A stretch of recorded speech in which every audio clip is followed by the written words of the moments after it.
Hello everybody and welcome to the Disney-Pixar Cars Iceberg Part 2. I'm your host Ty and this is a follow-up to my original Pixar Cars Iceberg from earlier this year. This video contains even more content and trivia from the Cars franchise, including the Cars movies, shorts, the plane series, and of course the merchandise. I decided to release this video today in order to celebrate the release of the Cars Disney Plus series, Cars on the Road. Of course, when I was making this video, On the Road was yet to release, so any On the Road themed entries you see throughout the iceberg will be about things that we knew from promotional materials for the show. Just thought I'd throw that disclaimer out there to future-proof it. On the Road was not out when I made this, but of course all the promotional material was. I'm actually recording the intro a day before I'm uploading this video, a day before the series comes out, so it's pretty up to date with everything that we knew about On the Road right before it released. If you don't know how an iceberg chart works, or you need a refresher, an iceberg chart is just a fun way of organizing and displaying information based off of the phrase, "It's just the tip of the iceberg." The top layer of the iceberg contains more common knowledge, and trivia gets more and more obscure as you go further and further down on the iceberg. Now, I already covered a lot of general knowledge in the first Cars iceberg, so a lot of the stuff on this iceberg will be generally more obscure. Even on some of the higher layers, you'll get some more obscure information than you got last time. Just like last time, I created the whole iceberg chart myself, coming up with my own ideas for entries and formatting everything and choosing what order to put them in, but I also took a bunch of suggestions you guys have been giving me over the past few months, so thank you to everyone who has been giving me suggestions since the first Cars Iceberg came out. Also, a huge shout out to Robin Tailspider, who helped me with editing several segments of this video. This video would not be able to be out in time if it weren't for him helping me out with editing some of the segments, so huge thank you to him. Now, before we dive into layer 1 of the iceberg, I want to briefly go over a few corrections. Some things that you guys told me in the comments of the first video, or some things that I learned after making the first video. So, let's begin. In the first iceberg, I discussed how Sally is missing from a lot of Cars video games from over the years, and a bunch of people gave me a pretty good theory as to why she was. It's because of EA. EA owned the exclusivity rights to use Porsche cars in video games for several years, and of course, Sally is a Porsche. I'm going to specifically read to you guys a comment from DarthGamer06 who put it pretty well. I think Sally didn't appear in most of the Cars games because EA owned the exclusivity rights to Porsche from 2000 to 2006. So I think they were able to pay for temporary rights for the first game, and by the time the Cars 3 game was released, the exclusivity rights were expired. Pretty good theory. I think it makes a lot of sense, really explains why Sally is missing from so many of the Cars games. As per usual with video games, EA ruins everything. A bunch of people pointed out to me that the car that I claimed was the Dark Knight Trilogy's Tumbler and the Batmobile scene from Cars 3 is actually a spinner from Blade Runner, which definitely makes sense. The article that I got my information from claimed that it was the Tumbler, but yeah, it definitely looks a lot more like these spinners from Blade Runner. So yeah, no confirmation, but that's more likely what it is. I got a lot of theories from people on the mysterious Z logo that appears in the credits of Cars 3, which I speculated could be a reference to the Cars 2 antagonist Professor Z. But BGMD26 pointed out to me that this logo actually appears on the simulator at the Rusty's Racing Center. It's very small, it's pretty hard to see, but it is on there. It's great to finally know what that Z was, and it makes a lot of sense. And finally, the 2006 Cars Walmart ad.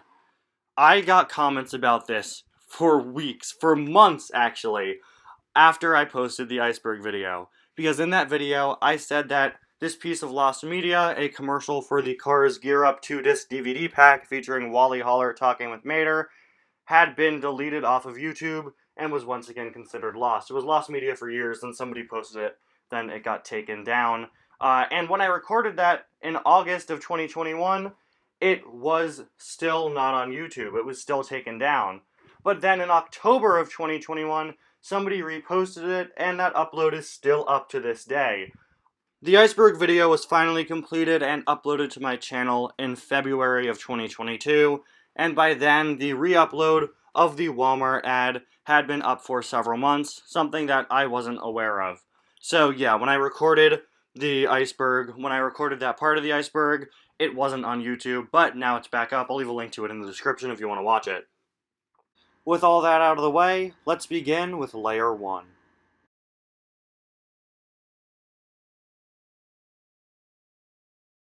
Cars on the Road.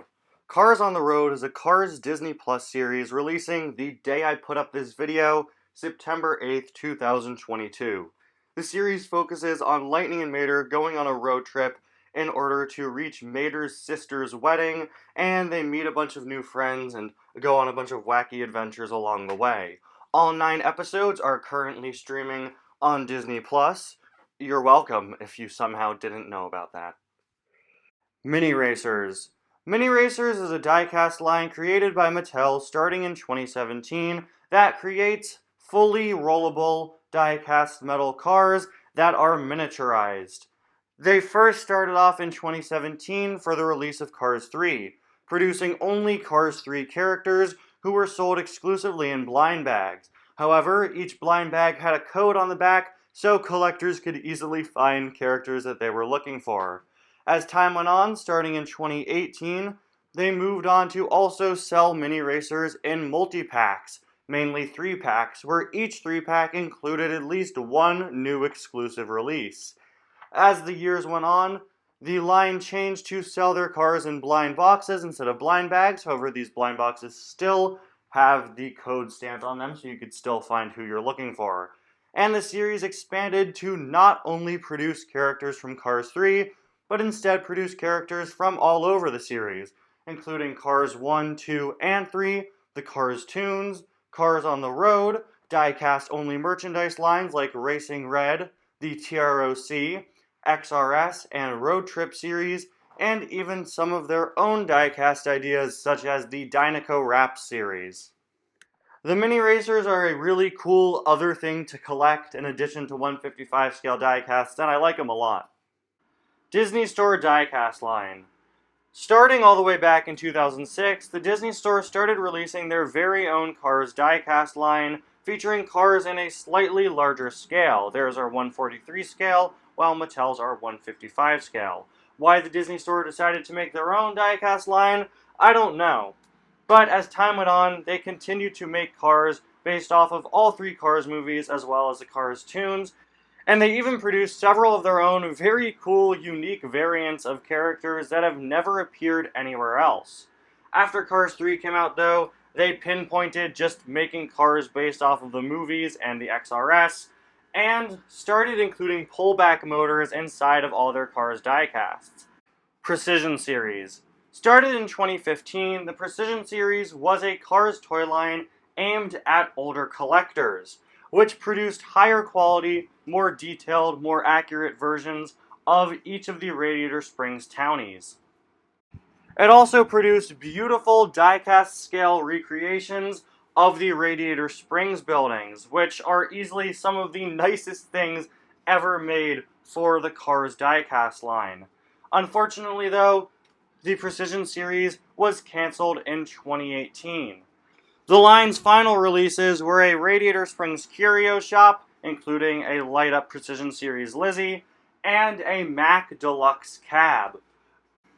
While the Precision Series is easily one of the saddest cancellations in the Cars diecast line, especially for all the buildings we were supposed to get, like, for example, Doc's Clinic, which we had images of and was supposed to be released but got canceled. Then they tried to do a crowdfunding campaign to get it made, and it still didn't go through. This shows that there really wasn't as much interest in the Precision series as Mattel may have thought. They took a chance to cater to an adult collector market, and it seems to have fallen through, but I think part of it is on Mattel's part because I could never find Precision series cars in stores, and also the prices, while I think they were worth it, probably were a pretty big turnoff for a lot of collectors, even adult collectors. But still, I'm glad that at the end of the day, we got what we did get. We got a release of all of the Radiator Springs townies. Yeah, the Lizzie single was canceled, but you could still get a Precision Series Lizzie with the Radiator Springs Curio Shop. And also, they released all of the significant Radiator Springs buildings except for Doc's Clinic. I think that what we got from the Precision Series was great, and the online prices for them going up and up and up to the hundreds of dollars proves that I'm not the only collector who thinks that these were really something special.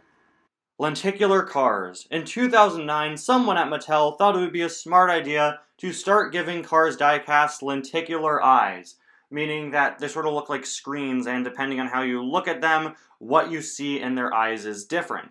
In 2009, every lenticular release had their eyes either opened or closed, but then starting in 2010, Cars started looking in different directions for lenticular releases. Some would look left or right depending on how you held them, some would look up or down, etc., etc. Most collectors really don't like lenticular diecasts. They just kind of ruin how the eyes of the diecasts look. Luckily, new lenticulars stopped being made after 2010, right before Cars 2 came out. Some lenticulars were re-released in 2013 and 2014, touted as special holiday releases for some reason, but we haven't seen lenticulars be re-released since, and I think that's for the best, since a lot of people don't like them. Unfortunately, there are a few Cars diecasts out there who have still only ever been made lenticular, and while Mattel has released most of them over the years non-lenticular, we are still waiting on a couple, although I think they're all character variants at this point. But I can only help but wonder, what would have happened if the lenticulars actually took off and did really well? Could you imagine? Maybe we'd be in some crazy alternate timeline where cars from Cars 2 and 3 all had lenticular eyes and they just stopped making cars with regular eyes. Man.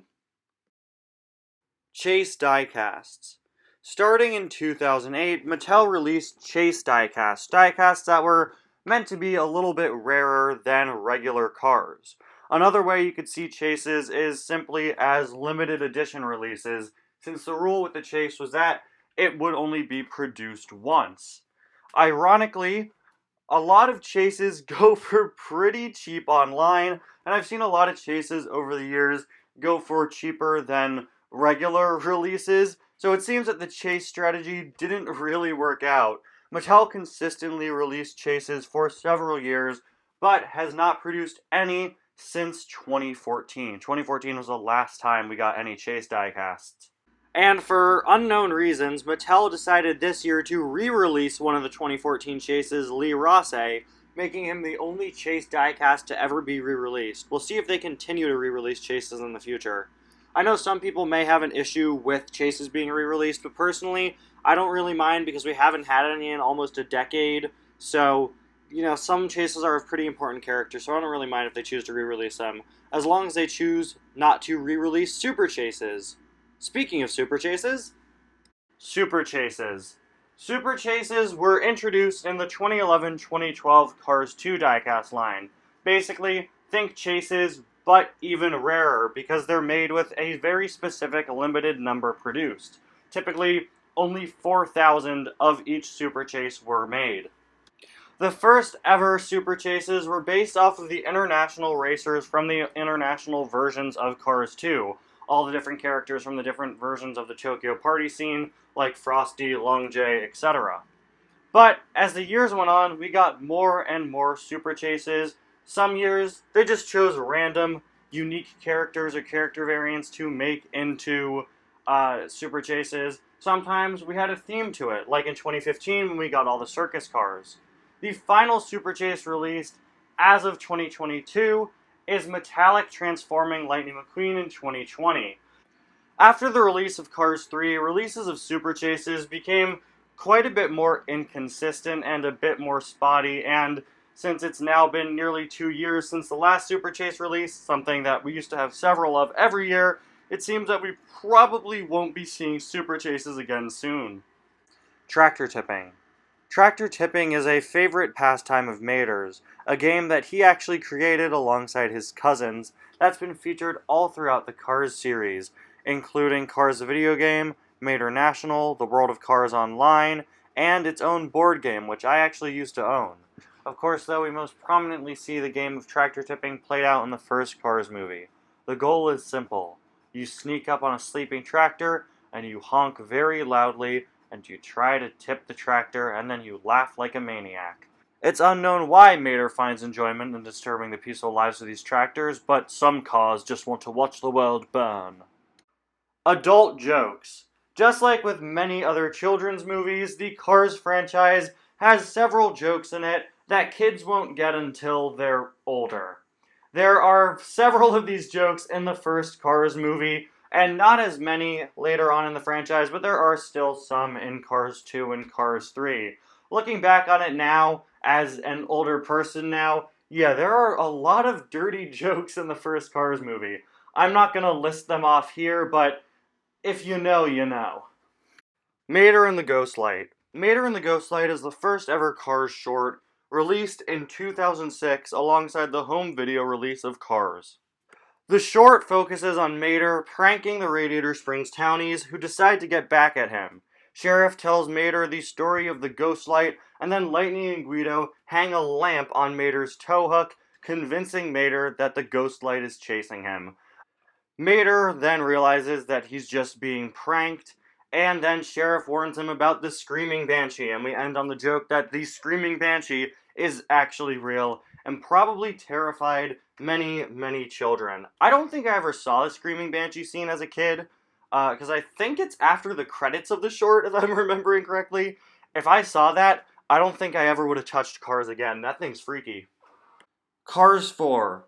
Many people have asked if there will be a fourth Cars movie, and regardless of what you may see on the internet, it has never been announced by Pixar, at least not at the time of the making of this video. Now we know that obviously the next stage of the Cars series is Cars on the Road, and I think it's a much better option than making a fourth movie. I think the Cars trilogy has a great ending. I know not everybody's going to agree with that statement, but I like where this series ends, and I don't think there needs to be another movie.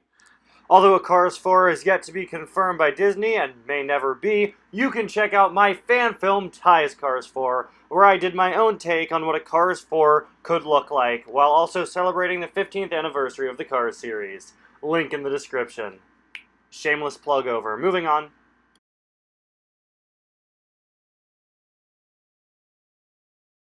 Custom diecasts. Creating custom diecasts is a pretty popular hobby in the Cars collectors community, with many collectors, including myself, repainting cars to create their own custom designs or making different characters or character variants that didn't appear in the Cars movies. While many people just use paint, several others go the extra mile, no car pun intended, and fully use decals and a bunch of really high quality stuff. Some of the most well-known Cars customizers out there include Four-Wheel Drive 7 and Jim Scavenger. Jim Scavenger is still pretty active creating custom Cars diecasts. Personally, I don't use decals or anything. I just repaint my cars. Specifically, I use Sharpie paint pens. They work really well for the cars. And my customs are typically just my own original designs that I create for things like my Cars Adventure series, or like I made for my Ty's Cars 4 fan film, or several other things I've done over the years. I don't typically personally make customs based off of things that appeared in the movies. I typically go with my own designs. But a lot of people do really good work just adapting background characters Mattel hasn't given us yet. And who can forget all of the incredible custom haulers that people have made over the years? No, not those terrible off-brand ones, the actual high-quality custom-made haulers. Customizers in the Cars community do incredible work. Cars Daredevil Garage. Cars Daredevil Garage was a mobile game released in mid-2015, which allowed you to scan in your 2015 Cars diecasts and race with them in-game. And by race, I mean just do a bunch of quick-time event stunts all by yourself. Yeah, this game wasn't very good.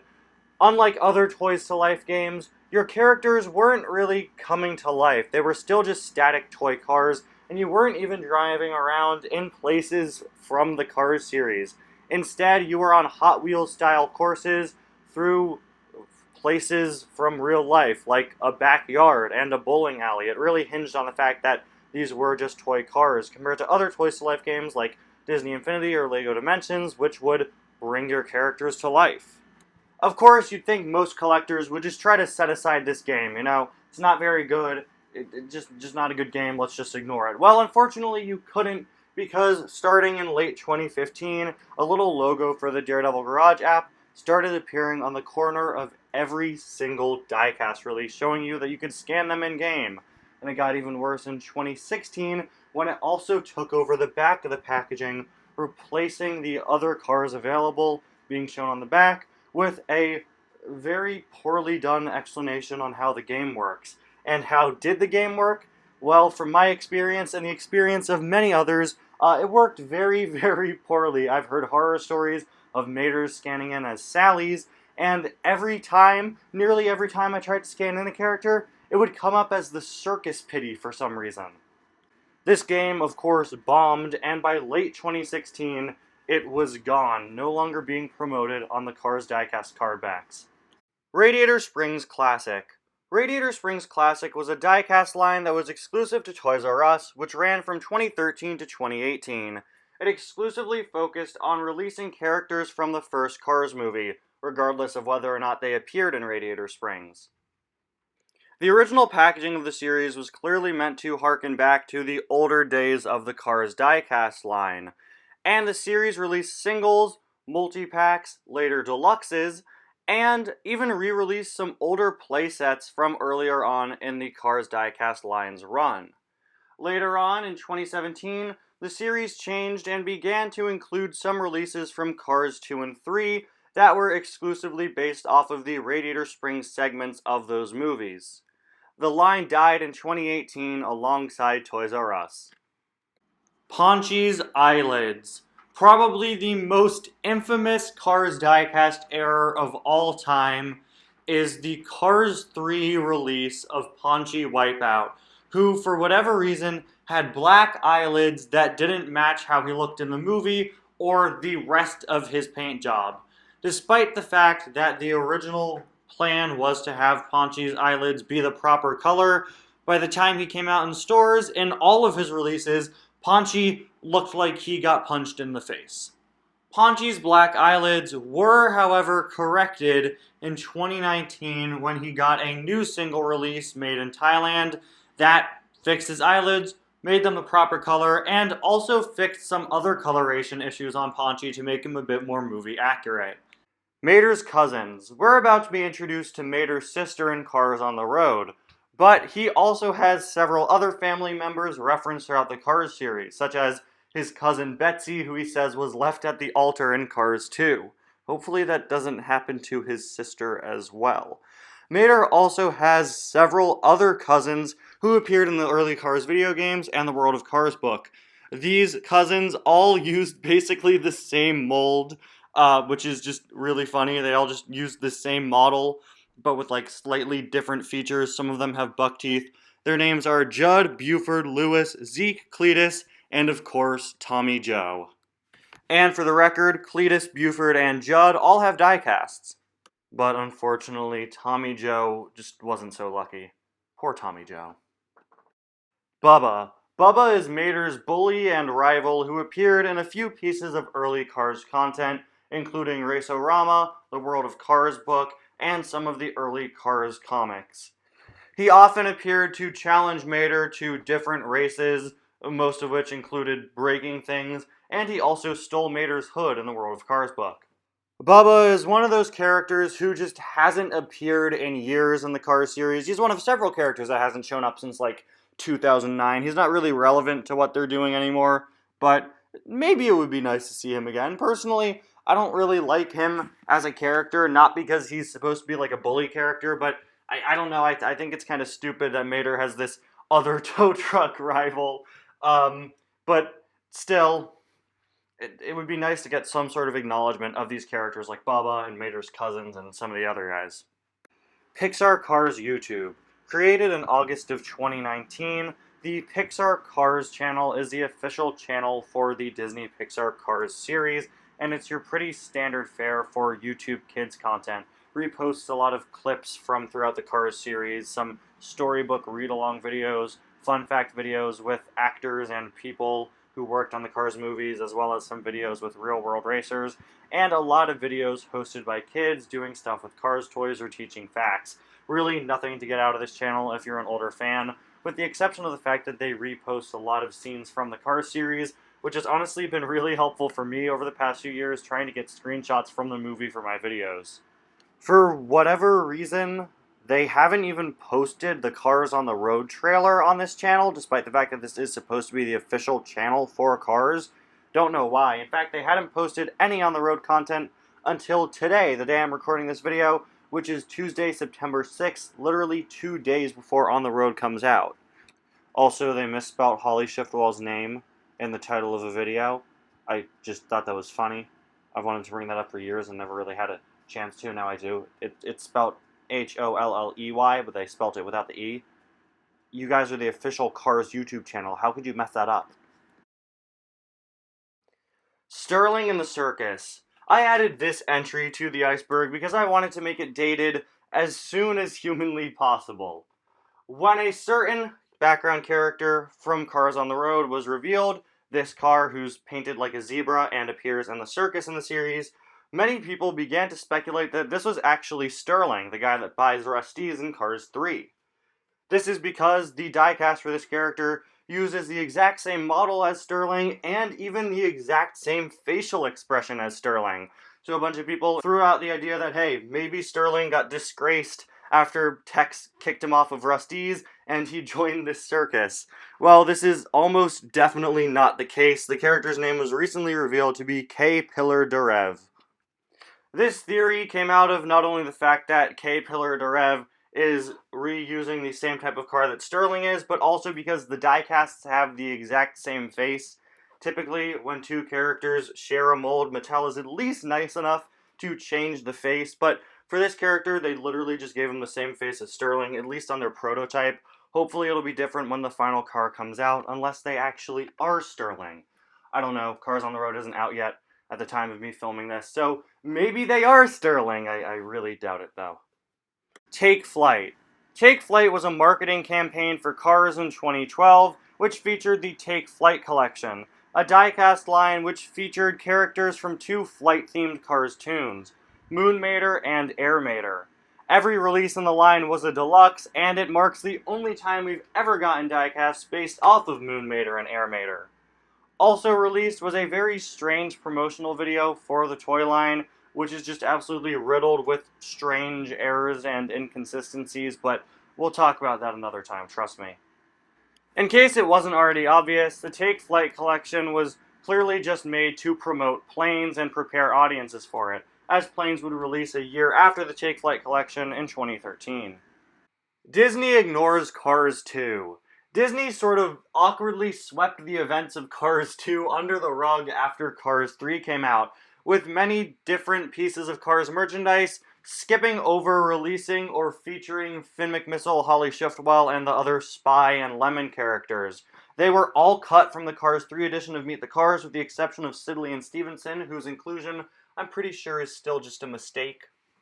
In 2018 and 2019, most merchandise of Cars 2, of which there was very little, just focused around the World Grand Prix instead. But even the Cars 3 edition of Meet the Cars cut out most of the World Grand Prix racers, aside from those with speaking lines. Cars 2 isn't the most well-liked movie, but it was really sad to see it being ignored, especially by Mattel, who would always frequently put out cars from Cars 2. Luckily, though, in 2020, things picked back up again with the return of the London Chase series, which re-released Finn McMissile and Holly Shiftwell, and since then, we've been getting a much wider range of Cars 2 diecasts, including several new ones in 2022. It's no longer just about the World Grand Prix anymore. They are re-releasing characters from around the world, they're re-releasing the Spies. Finn and Holly even came in a Cars 2 starter pack that released at the beginning of 2022, showing that they do value them as essential characters to Cars 2 and the Cars series.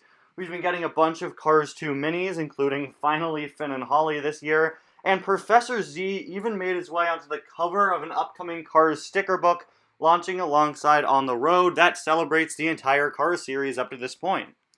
Of course, we still haven't really gotten the Lemons back, although we got 2 variants of Miles Axelrod re-released this year, but hopefully the Lemons will come back soon. So, does Disney ignore Cars 2? Well, for a few years they certainly were, but it's good to see that that's over. Like I said, Even if Cars 2 isn't the best movie, it shouldn't be completely neglected, especially in merchandise, because Cars 2 has a lot of cool looking characters.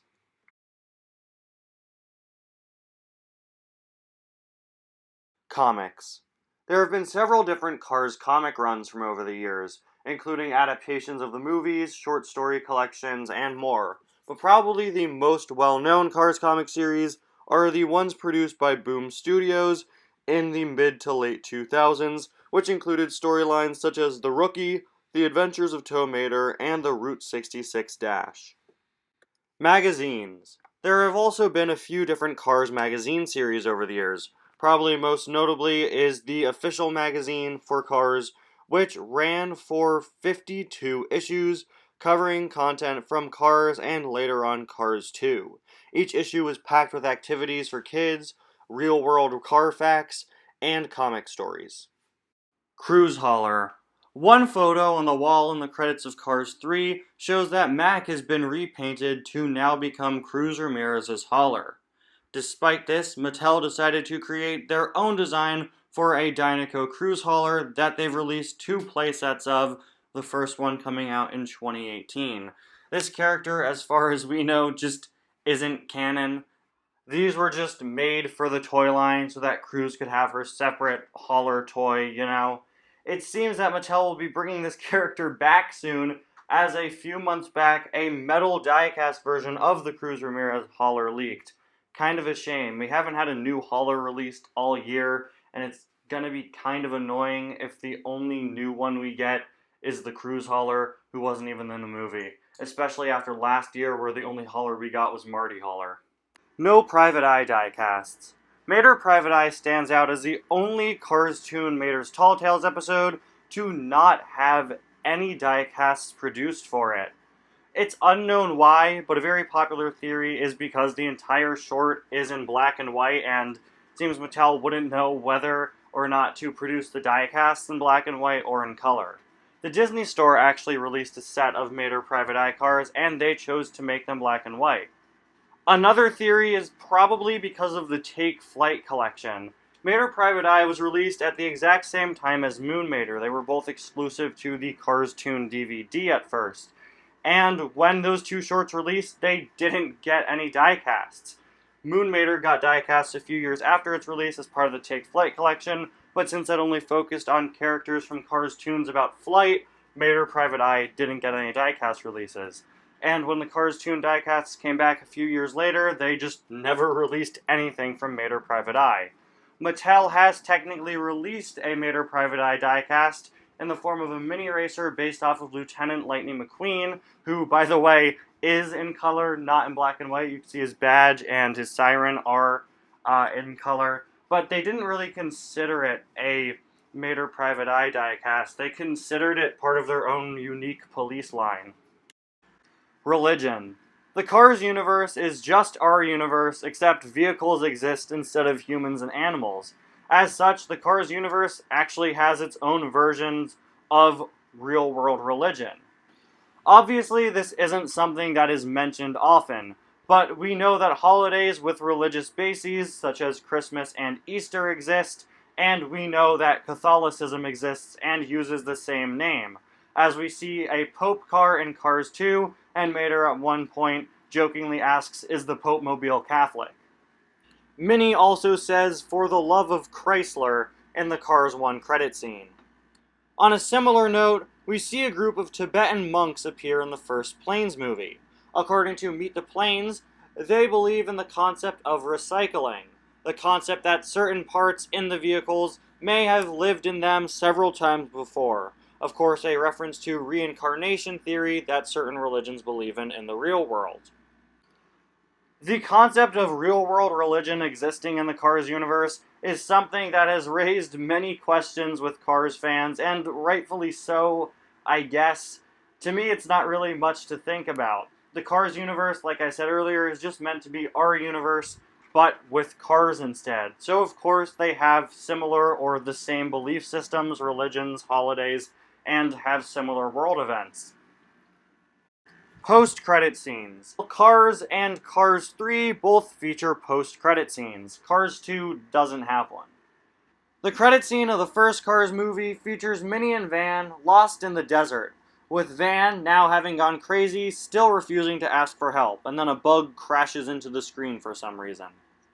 The credit scene for Cars 3 features Mater singing another song in his junkyard. He then gets a call from McQueen again, gets scared, and knocks all of the tires off the roof of his building. Scaling issues.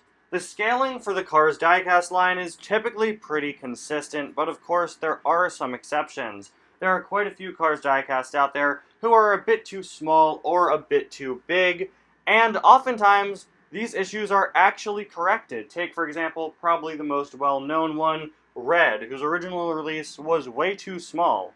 It was corrected in 2011, and Red has been larger ever since. Another example is Roscoe, who got sized up after his original release in 2017, and Fred, who got scaled down to, honestly, I think way too small of a size, but whatever. There are still a few Cars diecasts out there that are out of scale, though.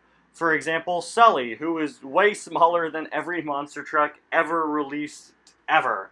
And also the planes in the Cars diecast line, since, the Dynaco helicopter should be large enough to fit Mater, but I don't really count those. Planes in the Cars diecast line tend to fit their own sort of scaling system separate from the Cars. No regular Sparky. The Cars diecast line is, in my opinion, probably one of the most comprehensive toy lines ever produced based off of a film franchise. It's up there with like the Star Wars action figures, where they've made literally anyone or any variant you could think of. The same can't be said about the Planes diecast line, though, as they never released a regular variant of Sparky, one of the main Prop Wash Junction characters from throughout the Planes series. I have no clue why they never released him. It's just a really odd exclusion. The Cars diecast line always makes sure that it gets out the main characters as frequently as possible and as soon after they're introduced as possible, but the Planes diecast line just skipped over Sparky for some reason, and continued to skip over him for several years until they released Sparky with Fireworks in the Vita Minimal Air Spectacular 3-pack, which may look like a regular Sparky, but he actually isn't. He has a little sign on his hat that says that he's selling balloons. It's close enough to a normal Sparky, but I still don't get why there isn't a normal Sparky. Funny thing is, if you look at the planes that were canceled and planned to be released, there were a few variants of Sparky planned, but none of them were a normal Sparky. There was one with an easel who was holding a stick, and one where he's dressed up in a bunch of Dusty merchandise, but no regular Sparky still. Celine DeFer. Celine DeFer is a minor character in Cars 2. She works at the Paris Parts Market, where she sells headlights and tries to sell them to Mater, who is freaked out by the fact that her eyes are in her headlights instead of in her windshield.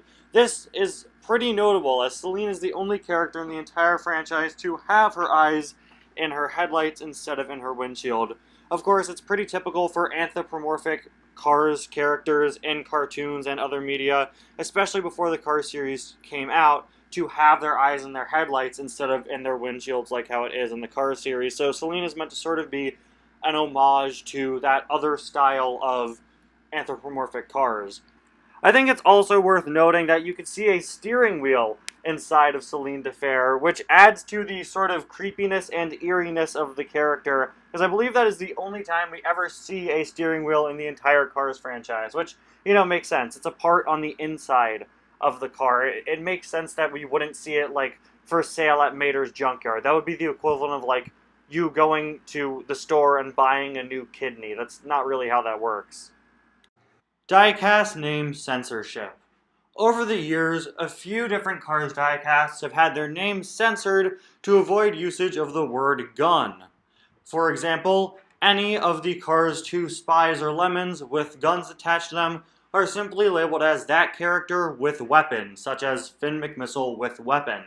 Then, there's also Holly Shiftwell with electroshock device. That's right, that's what they called Holly's taser on the diecast. It's her electroshock device. Now, yes, Tombe does call it electroshock in the movie, but still, it's a bit of a convoluted name, obviously, just that they don't use the word taser. While you could definitely make a case for the fact that putting gun in the name of a toy car meant for children might not be the best idea, um, it's pretty funny to me that they've also censored any variant of Ramon with a paint gun. This is the paint sprayer gun that Ramon uses throughout the Cars series. It's not a lethal weapon, he's just spraying paint.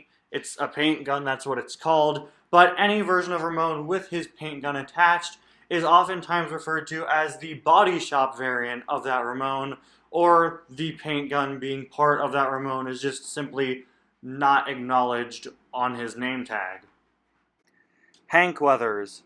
Cal Weathers' name was originally supposed to be Hank, and his first ever diecast release even accidentally wrote the name Hank above his window. This was later corrected to Cal, though. Except it wasn't corrected on the XRS variant. For some reason, the XRS variant says Hank Weathers, despite the fact that the XRS line was released 2 years after Cars 3 had already come out. Vitaminimulch Air Spectacular. This is a short that was included with the home media release of Planes, Fire, and Rescue, and it stars Dusty and Chug having to take over for a Daredevil team after they can't show up to Leadbottom's Vitaminimulch Air Spectacular show. Eventually, disaster strikes, hijinks ensue, and Sparky accidentally gets roped up into everything. Marty Holler. Marty Holler is a diecast released in 2021, a sort of follow-up to the Wally Holler diecast, who of course is the Walmart Holler. Marty is also a Walmart Holler, but he uses the next-gen Holler mold, similar to Gail Buford. I don't know why they chose to make this, it's just kind of a stupid release in my opinion. Why do we need a next-gen delivery truck? At least with Wally Holler, that's what Walmart Hollers look like in real life, but Marty Holler doesn't match something that exists in real life, so what's the point of a next-gen delivery truck? I will say, though, that naming him Marty to go alongside Wally makes sense. Get it? Wally, Marty, Walmart, it's pretty clever. Unlike Wally, Marty has never appeared in other media. He only exists as a diecast so far. And he's been released in 2021 and 2022. Hopefully this doesn't mean that Marty is replacing the Wally diecast. Wally Holler is iconic, okay? The guy's an absolute legend, and Mattel can't just cast him aside like he's nothing. Okay, you can't just replace him with this guy, with this poser, Marty Holler. Who even is that? Everybody knows Wally Holler. Everybody loves Wally Holler. You can't just bring in Marty Holler and try to make us forget that Wally ever existed. No, I won't stand for it, okay? Justice for Wally. Bring back Wally. Get Marty out of here. We want Wally back. Lightning McQueen in LEGO The Incredibles. Lightning McQueen is one of several Pixar characters to be playable in the LEGO Incredibles video game. In order to unlock him, you go to a certain area of the map and build up a little Piston Cup racing stadium, which includes some pretty cool Easter eggs, like a leaderboard labeling McQueen, the King, and Chick Hicks, ironic because Chick and the King never got LEGO releases, and even has some other Piston Cup logos that have been LEGO-ified. The Dinoco logo shows off a LEGO dinosaur, and the Little Turkey Pistons logo includes a classic minifigure face on it instead of the regular face of the Little Turkey Pistons logo. Lightning himself uses his Cars 3 design, the same as the design used in the Cars 3 LEGO Junior sets.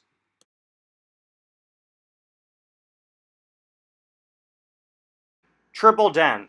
Triple Dent Gum first appeared in the Pixar movie Inside Out, where it's a gum company, of course. But Triple Dent reappeared as a Piston Cup sponsor in Cars 3. In the Cars universe, it sells spearmint-flavored dent fillers. Pretty clever way to use the Triple Dent name and sort of make it relevant to Cars. Of course, for Inside Out, Triple Dent was just supposed to be a play on real-world gum company Trident. Tim has no rookie stripes. For some reason, Tim Treadless, the Nitroid Next Gen, is the only Next Gen diecast to not have rookie stripes. The rest of them have it, but Tim for some reason doesn't. Now, granted, by the end of the movie, there are some Next Gens who no longer have their rookie stripes since they've been racing for more than one season, for example, Jackson Storm. But all of the Next Gens that Mattel released include rookie stripes and are based off of their rookie appearances, so why doesn't Tim have any? The Sally Special. Announced in early 2022 and finally shown off literally a week before I started recording this video is the Sally Special. A special Porsche Carrera created based off of Sally from the Cars series. This one-of-a-kind model is to be auctioned off, and that auction may have happened already by the time this video comes out. But the car itself looks really cool. It's based off of Sally and was based off of the concept of designing what Sally would look like if she were made today as a new Porsche model, as Sally's original design is based off of a 2002 Porsche Carrera. Of course, this car doesn't have a face, but it has a lot of little details on it that make it really special, including Sally's tattoo printed on the back of the car's logo embroidered into the side of the seats, and the driving mode switch having a ka-chow mode. It's really cool to see a collaboration like this between the Cars series and a real-world car company. I don't know who's going to end up with this car, probably some rich car collector, but all I know is that they are never going to have trouble getting a date ever again, okay? Because their car is based off of Sally from the Disney-Pixar Cars series.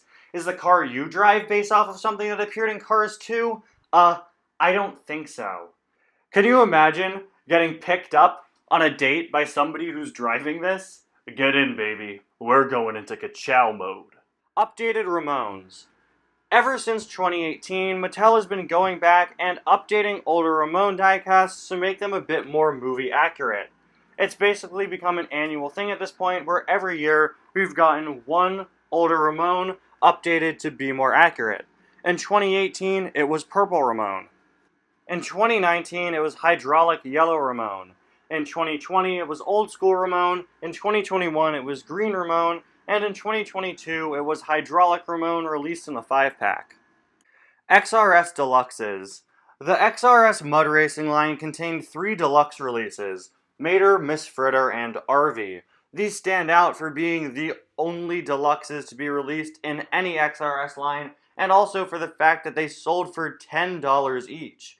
An XRS single sold for around $6, and a deluxe sells for $7, so $10 for each of these was definitely asking a bit much. I don't know if these sold poorly. I assume they probably did. I never saw them in stores. I don't think they were distributed very well either. But this ended up being the only XRS line to include deluxes, which makes sense. The XRS Mud Race canonically took place at the Thunder Hollow Demolition Derby, so I guess it makes sense to have Miss Fritter and RV and I guess maybe Mater there. But obviously it makes sense that they wouldn't have included deluxes for the rocket racing or drag racing line. Number 57. Lightning McQueen's number 95 is a reference to the year Pixar's first movie, Toy Story, came out. Of course, 1995.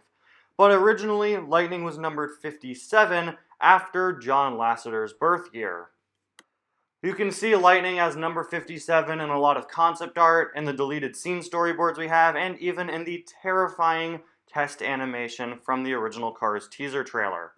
Although only the racing segments. When you see Lightning later on and at the beginning, he's number 95. B&L Speedway. B&L, or By and Large, is the company that ends up taking over and ruining the world in WALL-E, and it's been referenced in a few other Pixar properties, one of which is Cars 3. You could see Jackson Storm driving on the By and Large Speedway in a very brief scene in Cars 3, and the B&L Speedway logo appears in the credits of Cars 3. The Incredimobiles. When Lightning and Mater are driving home after their day at the beginning of Cars 2, you can see that the Radiator Springs Drive-In Theater is playing The Incredimobiles, of course, the Cars Universe's version of The Incredibles. Later on in Cars 2 in France, you can see a French poster for Les Indestructibles, of course, the Cars version of The Incredibles in French, and it even has a little drawing of a Mr. Incredible car. The Cars Universe's version of The Incredibles was referenced once again during the 2018 Disneyland Pixar Fest event, where you could see a poster for it hanging up in Cars Land, which shows Mr. Incredible reusing his design from the French poster from Cars 2, now joined by the rest of his family, and Frozone, who is hilariously a snowmobile. That is genius. However, This refers to the movie as the Incredicars, not the Incredimobiles. John Ratzenberger and Planes. I feel like Planes tried to do everything it possibly could to trick people into thinking that it was a Pixar movie. It's not. It's a Disney Toon Studios movie. They even got John Ratzenberger to cameo in both Planes movies. They snuck him into Planes as two minor characters, one in each movie. In the first Planes movie, he voices Harland, who works at the airport, and in Planes Fire and Rescue, he voices a background Prop Wash Junction resident named Brody. Off-Road Mater.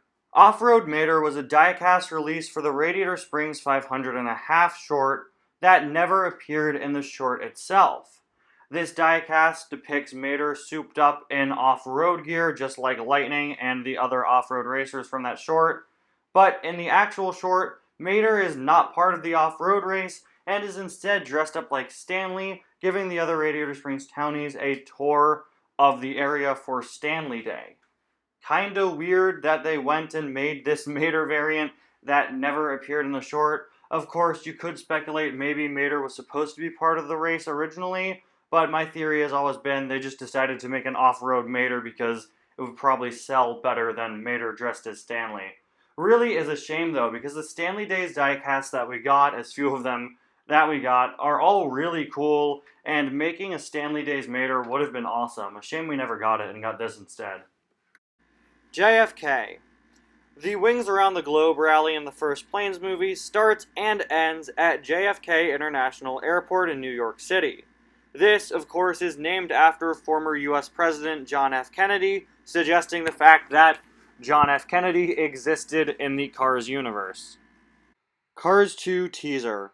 I didn't really remember what was in the Cars 2 teaser trailer, aside from the very end. And as soon as I started rewatching it before filming this segment, just all the memories of the whole thing started rushing back to me.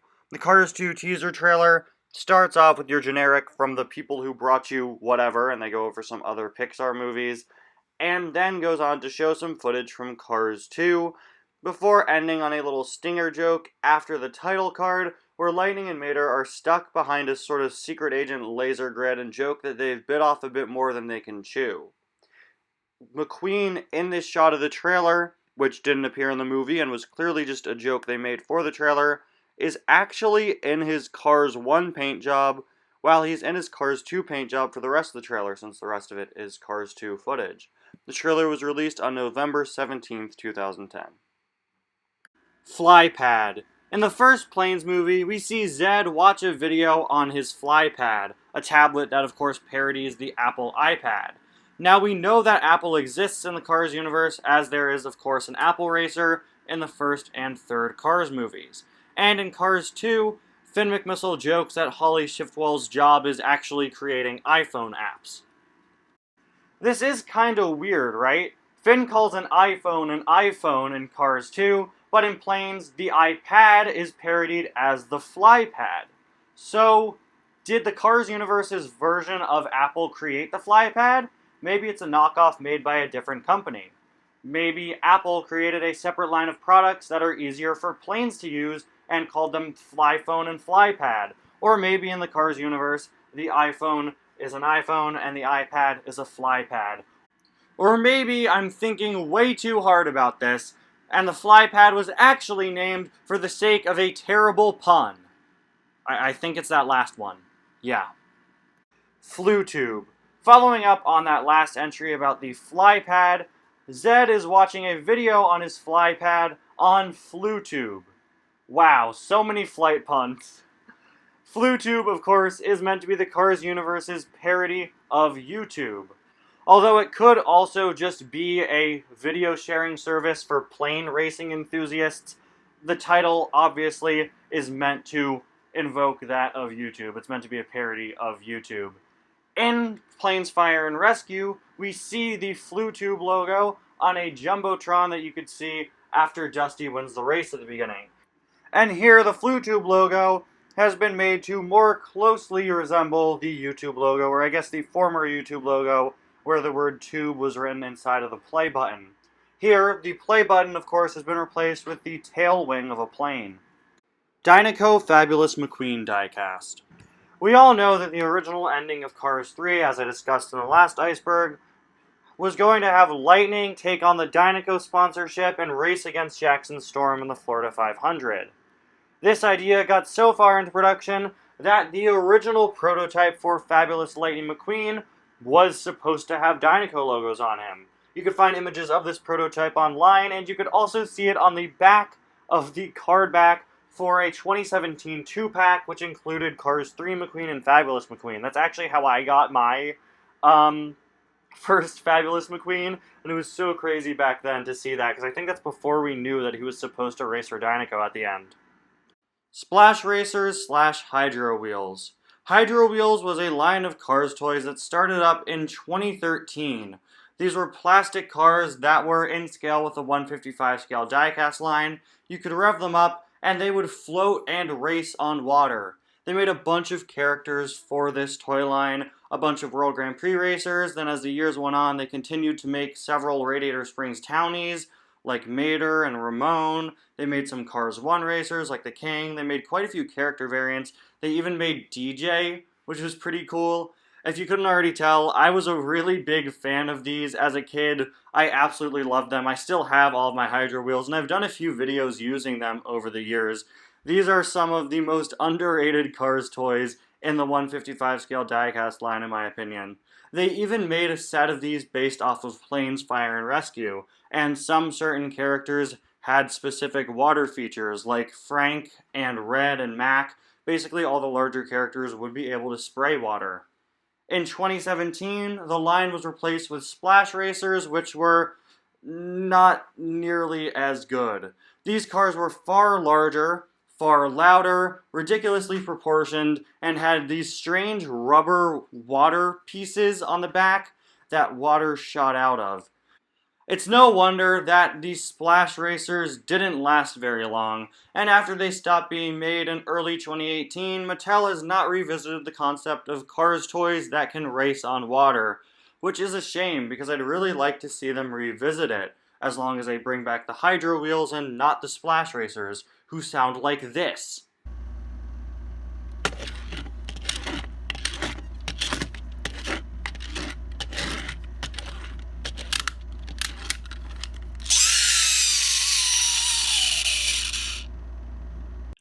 Wilhelm Screams. The Wilhelm Scream is a famous sound effect used all throughout movies and TV, which was first used in the 1951 movie Distant Drums.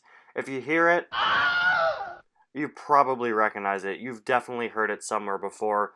It's a famous audio Easter egg, and it appears twice in the Cars series, and in several other Pixar movies as well.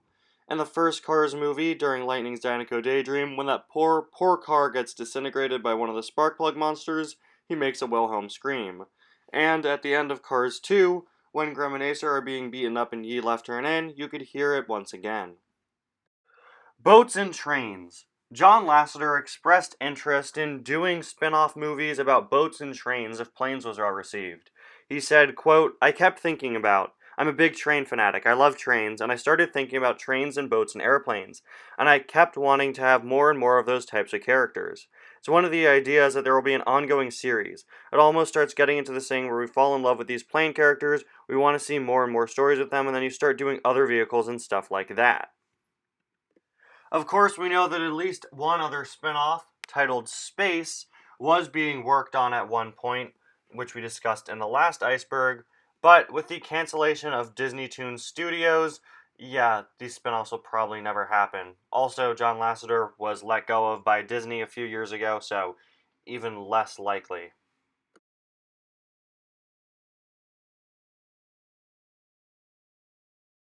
Ramon and Flo's house. I feel like this is a Radiator Springs building that a lot of people don't even know exists. Do you know that Ramon and Flo have their own separate house behind Flo's VA Cafe? It's only really focused on in one shot in the entire Cars trilogy, although it can be seen in shots of the town throughout the series. That one shot is when Ramon is seen painting its fences. Nobody ever goes inside of the house or mentions it or anything like that, which is why I put it here on the Iceberg. I feel like not a lot of people know about it. Heck, it isn't even part of Cars Land, but then again, Flo's has a huge back section in Cars Land because it's a full restaurant, and the Flo's restaurant even bleeds into Doc's clinic, so it makes sense that it's not there. The house was part of the Radiator Springs map in the original Cars video game trilogy, and I believe you could go inside of it, but there was nothing in there aside from a point, which was the game's in-game currency, if I'm remembering correctly. It also appears as part of the Radiator Springs map that was included with several Precision Series buildings. However, it was grayed out, showing that they had no intentions to ever release it. Leakless and WALL-E. At the beginning of WALL-E, while he's going around trying to find things put into his little ice cooler, you could see what looks like a bottle with the Leakless logo on it. This is a cool Easter egg, but one that's always struck me as kind of odd, because Leakless sells pans, not bottles. They sell drip pans. So why is there a bottle with the Leakless logo on it? Cars Land Halloween costumes. Starting in 2017, the Cars Land walk-around, or I guess drive-around characters were all given their own Halloween costumes, with Mater being dressed up like Dracula, just like in Cars 2, Lightning being a superhero, with his spoiler being a cape, which is hilarious, Cruz being a pirate, and Red being a clown. Even DJ had one for his Dance and Drive show, which we talked about last time. In 2017, DJ was given a mohawk and became a trunk rocker. Instead of a punk rocker, it's a pun. It's a very bad pun, but it's a pun nonetheless. These Cars costumes, I believe, do continue to be used to this day. The Lightning, Mater, Cruz, and I think the red one. But I don't think DJ's is anymore, because I'm pretty sure that DJ is no longer in Cars Land. Like I said last time, that DJ, animatronic, roll around, walk around, whatever you want to call it, was moved to Florida a few years back. Davy's name change. Revolting racer from the first Cars movie, Davy Apex, had his name changed in 2016 to Dave Alternators for unknown reasons. He has since been referred to as Dave Alternators in subsequent diecast releases, most recently his 2022 single. This, I guess, is his name now, because why not? Also, please ignore the several times they called him TG Castlenut. That's the Cars 3 Revolting Racer. That's not them changing his name again. That one's a mistake. Lightning and Walmart famous Cars ad. There's a Walmart ad that was released back in 2019 featuring a bunch of famous cars from movies and TV, from the Batmobile to Kit from Knight Rider to the Mystery Machine, going to Walmart. Among these in one shot is Lightning McQueen. Now, Lightning, just from what I remember from watching it on TV a few years back, wasn't in all versions of the commercial, but he was in the full version, which you can find on YouTube. Interesting, because this is really one of the only times where you could see Lightning McQueen, a Disney-Pixar property, on screen in the same place as some Warner Brothers properties, like the Batmobile or the Mystery Machine. But granted, Lightning is on screen all by himself. There are no other cars in that shot. And unfortunately, you don't see his eyes. He's just driving on by. He's just drifting into the Walmart parking lot, as you do. Vern's. Vern's Taxi Service is a company that appears in the first Cars movie on a taxi named Vern, who is the owner and sole employee of the company. I remember hearing a while ago that this was based off of a real taxi company that the Pixar employees would take to work, so they snuck it in as an Easter egg in the LA segment of Cars alongside several other Easter eggs to Emeryville and Pixar. However, I couldn't find any sources to back that up while researching this video. But again, I could have sworn I remembered hearing that at some point. If anybody knows more information, definitely let me know in the comments. Although his Car Finder profile says that he is the only employee of Vern's and also owns the company, in Cars 2 we see another Vern's cab, so it seems that he's expanded his business and hired on some other cars. A white Vern's cab appears briefly in Cars 2. This character was pretty obscure and a pretty cool Easter egg for years until he finally got named and got a die-cast release just this year in 2022. His name is Revni Grillante. George has no sponsors. George Newwin, the Cars 3 Next Gen Leakless racer, is the only Piston Cup racer in any of the Cars movies to not have any contingency sponsors on his side. When I first saw this on his diecast, I thought it was a mistake, and I'm sure many other people did as well.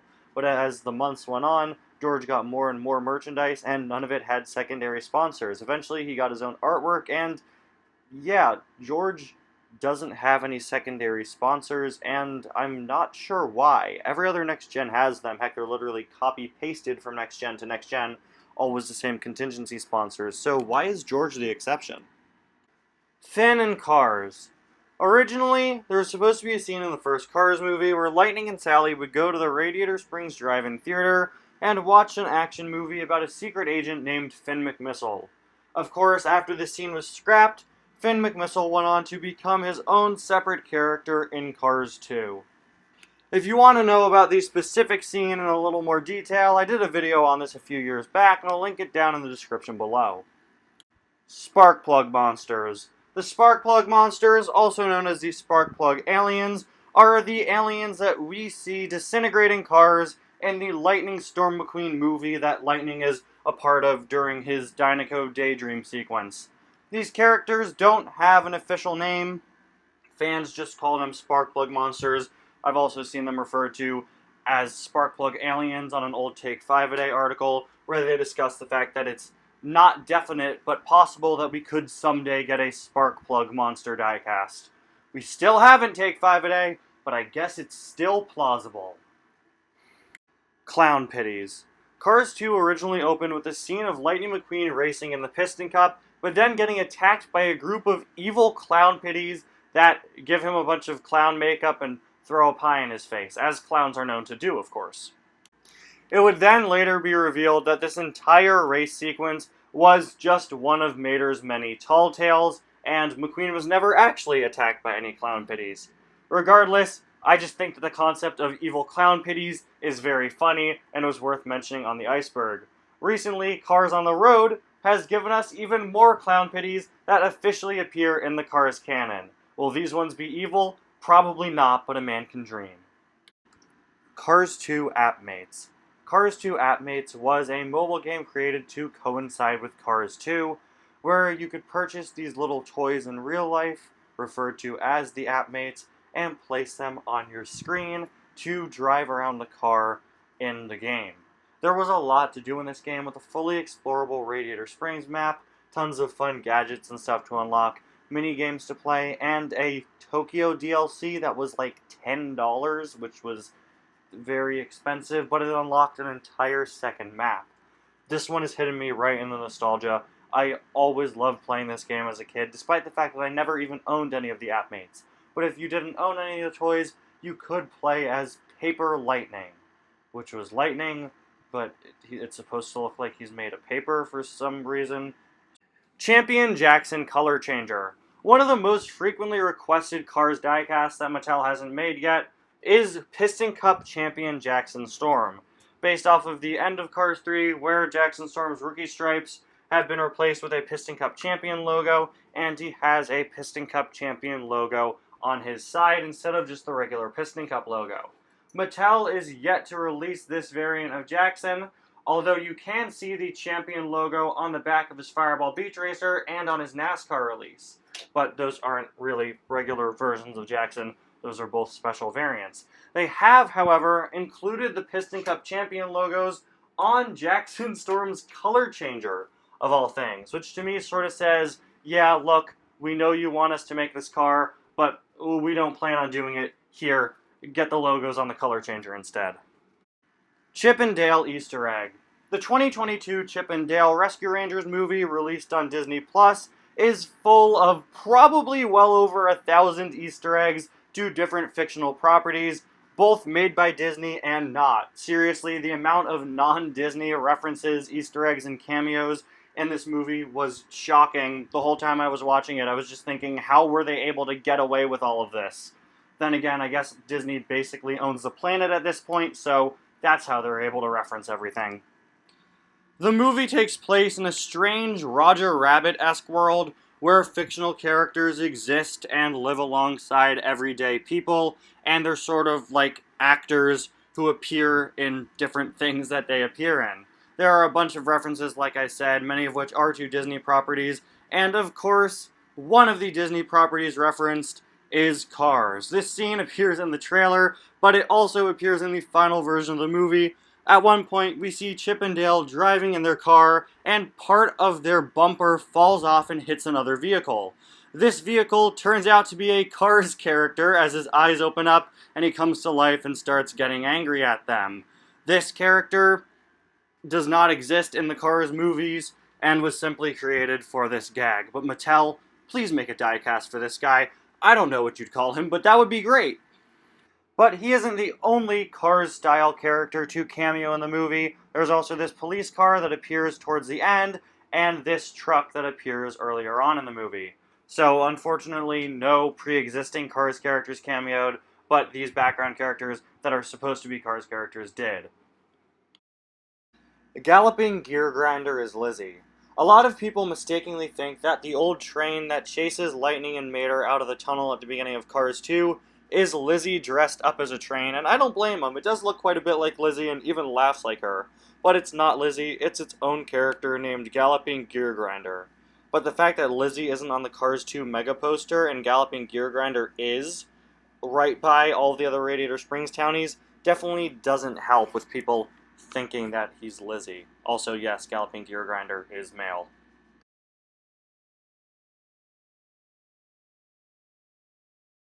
The Yellow Car. The original script for Cars was written all the way back in 1998 by Jorgen Klubian. It was called The Yellow Car and focused on a little yellow electric car living in a world of cars that use gas. It was sort of an ugly duckling, fish out of water style story, inspired by the fact that other people made fun of Klubian for his electric car that he owned. Things changed, though, after John Lasseter and his family took a road trip to Route 66 in 2000. This inspired Lasseter to make their Cars project more about Route 66, and in 2001, the working title of Cars even shifted to be called Route 66. In order to help inspire the movie, Lasseter contacted a man named Michael Wallace, a Route 66 historian, who took a group of Pixar animators on several road trips to do research for the film.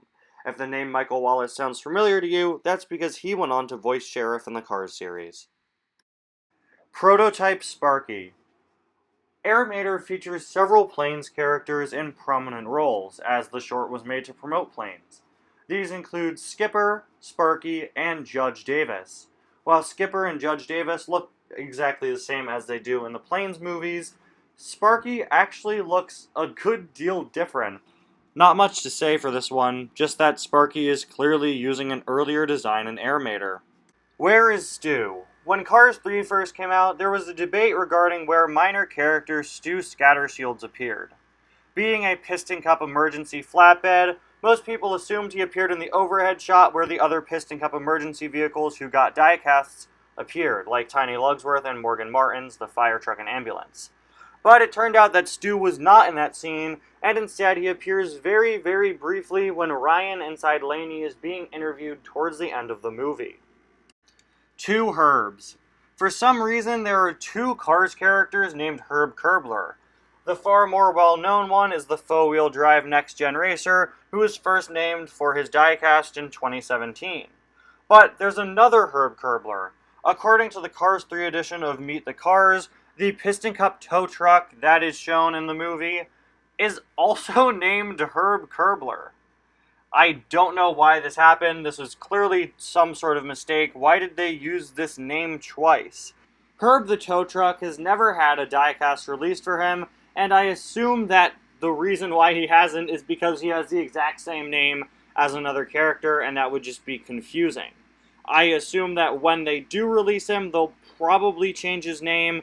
At least I hope so. And then he can join Race Tow Truck Tom and the group of Piston Cup tow trucks who have had their names changed. Mud Racer Reb Meeker. The original leaked image of Wave 1 of the XRS Mud Racers included Reb Meeker, but he was never made and was instead replaced with Speedy Comet for the final release. Speedy Comet was actually released about a month after the rest of that wave, so I wonder if replacing Reb with Speedy is the reason why he came out a bit later. We don't know why Reb was replaced with Speedy. We probably never will know, but it's interesting to see one time where the original lineup of a toy line doesn't actually match the final one. Brush Kerber's Kids. According to Meet the Cars, Brush Kerber, the fiber fuel racer from the first Cars movie, has been married to his wife Catherine for 40 years, and the two have 14 children together. Named, okay, here we go. Hal, Brush Jr., Penelope, Jake, Marty, Willard, Ingrid, Lucille, Scotty, Wendell, Amy, Cassidy, Florence, and of course, Truman. Wow, I did that all in one take. I've seen quite a few people over the years make fan-made versions of a follow-up fiber fuel racer since it didn't appear in Cars 3, and I've often seen them name it after one of Brush's kids, which I think is pretty cool. Kersploosh Mountain. When Lightning and Mater are driving home after their fun day in Cars 2, Mater can be seen carrying a balloon with a logo on it that says Kersploosh Mountain, a reference to the classic Disney Parks ride Splash Mountain. Lightning's crash change. In Cars 3, Lightning McQueen spends the first 15 minutes in a paint job that has oh so cleverly been dubbed Rusty's Lightning McQueen. This paint job he has up until his crash, which happens at night in the movie. However, in the original Cars 3 trailer, Lightning's crash happens during the day, and he's in his Cars 3 paint job. We really just gave up on Lightning McQueen names when we got to Cars 3, didn't we? Dinoco in Planes 2. Dinoco appears twice in Planes Fire and Rescue. The most well-known time is when the characters are at the Honkers bar.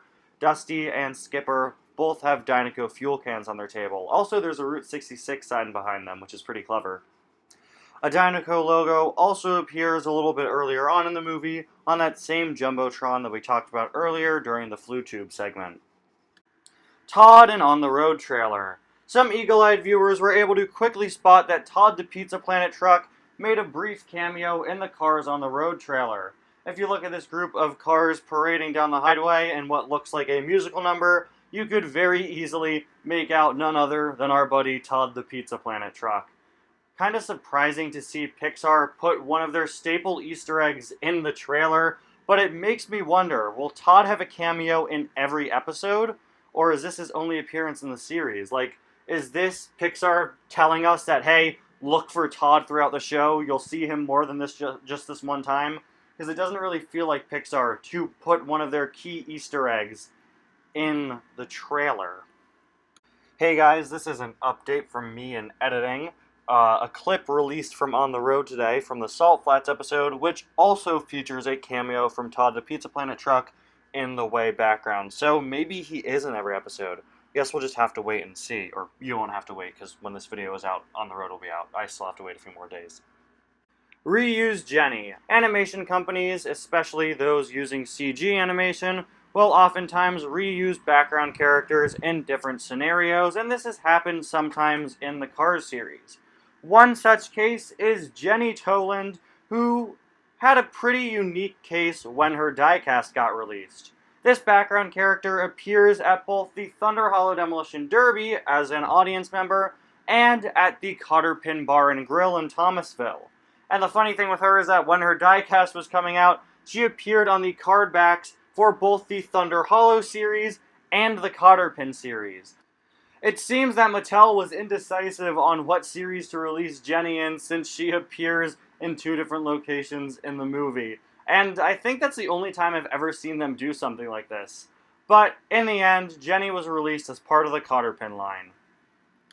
Statue of Liberty and consistency.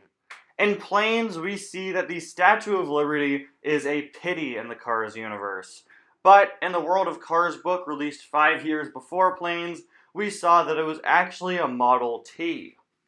This is one of a few continuity errors between Cars and Planes. We will discuss a few other examples of this a little later in the Iceberg. Depending on where I end up putting this segment, we may have already discussed a few of the continuity errors between those two series. But as far as this goes, this one doesn't really matter all that much to me because the World of Cars book is just a book.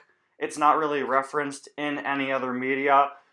They could easily just retcon it if they so choose to. At the end of the day, it's just what the Statue of Liberty looks like in the Cars series looks different depending on the source. Like I've said before, the Cars continuity isn't the tightest thing on the planet, so I wouldn't get too worked up about this.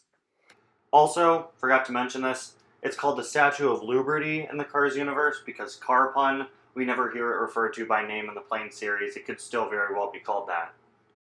Luxo Ball. The Luxo Ball is another classic Pixar Easter egg that appears all throughout their different properties and has appeared a few times throughout the Cars series, the most well-known one being on the hood of Bill, a demolition derby racer in Cars 3. But it also, far less prominently, appears when Sidley destroys a luggage cart in Cars 2 and in Smokey's garage in Cars 3, where it's basically impossible to make out at both of these points. Howard the Truck.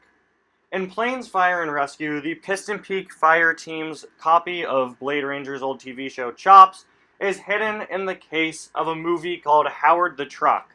Of course, a reference to George Lucas's infamous Marvel movie Howard the Duck. The cover of the case even parodies the original Howard the Duck poster, featuring a truck sticking out of an egg with a bunch of smoke coming out of its tailpipe. In the original poster, Howard the Duck's bill was sticking out of an egg and he was smoking, hence the smoke. It's even said to be a movie by George Lexus, which of course would be the Cars universe's equivalent of George Lucas. Of course, the joke here is that Howard the Truck, like the real Howard the Duck movie, is so bad that nobody would ever want to watch it, and thus nobody would find out that actually the copy of Chops is in there instead of Howard the Truck. RSR shut down. On May 25th, 2022, Radiator Springs Racers had to be shut down in Cars Land and Disney California Adventure after smoke was spotted coming out of the back of one of the ride vehicles. The ride was said to be closed indefinitely until this problem was solved. Of course, for safety reasons, you don't want your vehicles almost catching fire. And it reopened on June 3rd, 2022, after just about 10 days of being shut down.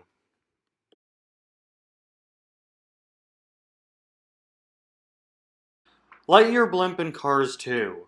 The Lightyear Blimp doesn't only appear in Cars and Cars 3. It actually has a very brief blink and you'll miss it cameo in Cars 2, floating above the Porto Corso race when RSN is reporting on it. Guardians of the Galaxy. A 2017 Instagram ad features a selection of Cars 3 characters watching Guardians of the Galaxy Lap 2, of course a parody of Guardians of the Galaxy Volume 2, which released about a month and a half before Cars 3 back in 2017. Unfortunately, we don't see any footage of Guardians of the Galaxy Lap 2, but we are shown the names of the Guardians of the Galaxy, which include Car-Lord, Carmora, Trax, Socket, and Baby Scoot. Luigi's Mama. No, we're not talking about Mama Topolino, who's actually Luigi's aunt. Luigi's mother appears in the World of Cars book, waving goodbye to Luigi as he goes off to America. A character that looks very similar to her appears to greet Luigi and Guido in Italy in Cars 2. While it's not confirmed that this is Luigi's mother, it does look quite a bit like her. Tex Gas. Cruz Ramirez's license plate is labeled Tex Gas. But Tex Dynaco, who of course is named after the state of Texas, tells Lightning at the end of Cars 3 that he made Sterling a, quote, Texas-sized deal. So in the Cars universe, is Texas called Texas or Tex Gas? Once again, it's the Cars series being inconsistent with their own pun names. Indiana Jones. There's a canceled Cars tune called Stunt Mater, which was going to be about the fact that Mater used to be a stunt performer in movies, replacing actors and being their stunt doubles, basically. One such scene was going to show an Indiana Jones car before being replaced with Mater as a stunt double. The Indiana Jones car, of course, isn't a parody of the iconic boulder scene, except instead of a boulder, it's a giant tire chasing him down. Sweet Tea was Luis's pity. The Cars 3 edition of Meet the Cars reveals that Sweet Tea, the singer at the Cotter Pin, used to be Louise Nash's pity, which makes a lot of sense just going off of her color scheme alone. Since Sweet Tea's band is called Sweet Tea and the Legends, I'm sure that the other pitties in her band probably used to work for other racers as well, but who they used to be pitties for, we will probably never know. Jay and Christina and Mater the Greater. JW and Christina Wieland, the fans that sit on the left and right of Mia and Tia in the first Cars movie, actually reappear in Mater the Greater.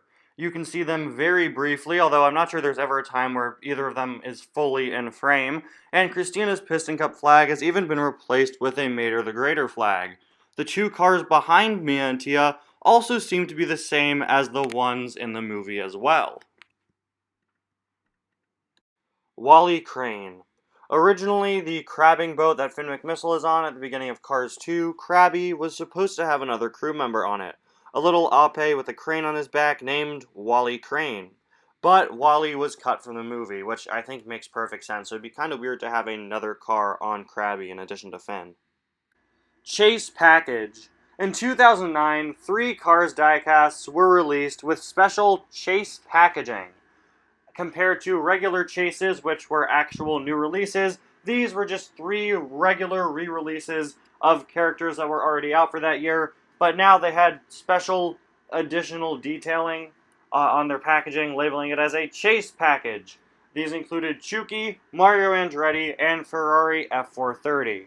After 2009, they never tried the chase packaging idea again, which is probably for the best. It was kind of a dumb idea. The only thing that's different is the packaging. The car itself isn't any different. What was the point? Confetti Chases. In 2009, Chase diecast releases were originally supposed to include confetti on their blisters, but this idea was dropped. But of course, in classic Mattel fashion, some releases of Impound Lightning McQueen, Impound Boost, and Impound Snot Rod with confetti printed onto their blisters still accidentally slipped out into store shelves. And no, the cars with confetti on their packaging aren't really all that rare. They're typically about the same price as their non-confetti counterparts. In fact, here's one seller selling Boost with and without confetti, and you can see that the no confetti variant is actually more expensive than the with confetti variant. So yeah, whether or not the confetti's on the packaging doesn't really affect the price. Motorcycle helmets. To promote Cars 3, the company HJC produced 2 Cars 3 themed motorcycle helmets. One based off of Lightning McQueen and one based off of Jackson Storm. These are 2 of a very small amount of Cars products where the target audience is obviously adults, because, you know, they're not just regular old bicycle helmets, they are straight up professional motorcycle helmets. I don't know who would wear these, but they look awesome. Jerez diecast. In early 2022, Mexican Formula One racer Checo Perez shared on his social media that he'd been sent a special, one-of-a-kind Cars diecast based off of himself by Mattel and Pixar. The car came in an acrylic case with a Cars and Mattel logo on it, not unlike the Precision Series cases, and the car itself is a repaint of Francesco made in Perez's image. In real life, Perez races for Red Bull, and the Red Bull logos on the diecast were replaced with Dynaco logos since, of course, they probably didn't have the rights to Red Bull. Now, honestly, Nitroade probably would have made a bit more sense since it's meant to be an energy drink. Dynaco is just gas, right? It's just fuel, but that's alright. Dynaco is much more universally recognized as being something from Cars, and it's so cool to see this car have Dynaco logos on it. As far as we know, the one that he was sent is the only version of this car in existence, which may very well make it one of the rarest Cars diecasts ever made, alongside Red Ransburg McQueen, who we talked about in the last Iceberg. It's unknown if we'll ever see Mattel do something like this again, and I'm not really sure why they did this. It's kind of interesting that they made a car based off of this real-world racer and only sent it to him, right? Typically, in the past, when we get cars based off of real-world people, like the NASCAR diecasts or just the cameos from throughout the Cars series, they are wide releases, even if, like the NASCAR guys, they didn't appear in the movies. So really interesting choice with this, but it must be an honor to have a car that's one of a kind based off of you.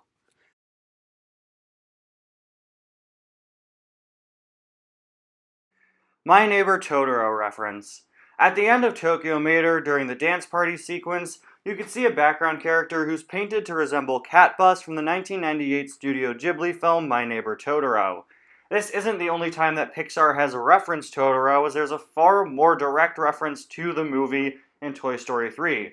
Bonnie owns a plush of Totoro himself that you could see for quite a bit of the movie.